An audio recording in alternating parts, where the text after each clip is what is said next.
पंजाब के लुधियाना के sub division east में 2016 से 2019 के बीच हुए 296 जमीन सौदों में कथित रूप से कम कीमत दिखाकर स्टाम्प ड्यूटी चोरी करने का मामला अब बड़े जमीन घोटाले का रूप सामने आ रहा है। पंजाब एवं हरियाणा हाईकोर्ट में सुनवाई के दौरान लुधियाना पुलिस ने कोर्ट को बताया कि सभी 296 मामलों में एफआईआर दर्ज कर गहन जांच की जाएगी। सुनवाई के दौरान लुधियाना के additional deputy commissioner of police ने अदालत को आश्वस्त किया कि हर केस में अलग अलग एफआईआर दर्ज कर निष्पक्ष जांच की जाएगी।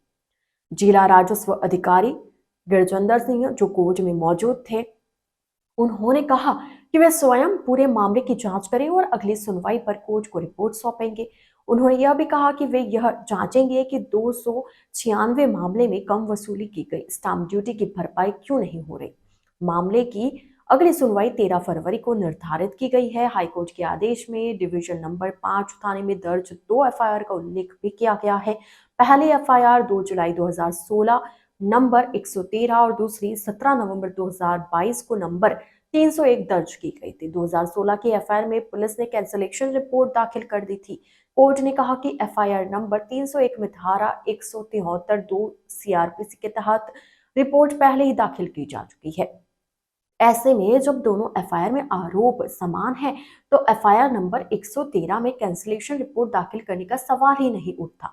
अदालत ने राज्य के वकील को निर्देश दिया कि एफआईआर नंबर 113 में भी 2 सप्ताह के भीतर धारा 173 2 सीआरपीसी के तहत रिपोर्ट पेश की जाए। यह आदेश चंडीगढ़ रोड सेक्टर 32A निवासी सुभाष कुंद्रा उर्फ केटी द्वारा दायर रिट याचिका पर सुनवाई के बाद आया।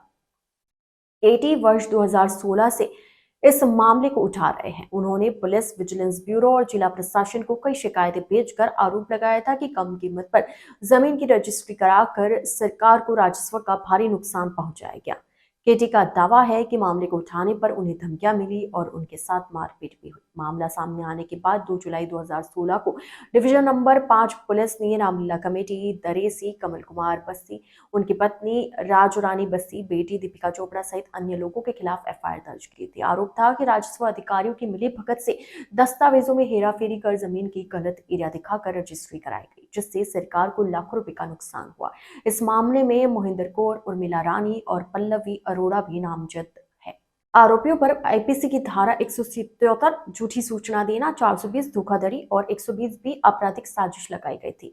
शिकायत भ्रष्टाचार विरोध जागृति अभियान की प्रमुख सोनिका क्रांतिवीर ने दी थी। आरोप है कि पुलिस ने 2016 की एफआईआर में कई बार कैंसिलेशन रिपोर्ट दाखिल की, जिसे कोर्ट ने खारिज कर दिया। उसी आरोपियों के खिलाफ 11 नवंबर 2022 को दोबारा समान धाराओं में एफआईआर दर्ज की गई। अब हाईकोर्ट के सख्त रुख के बाद पूरे मामले की जांच नए सिरे से तेज होने की उम्मीद है। मामले पर पूरे प्रदेश की नजर बनी हुई है।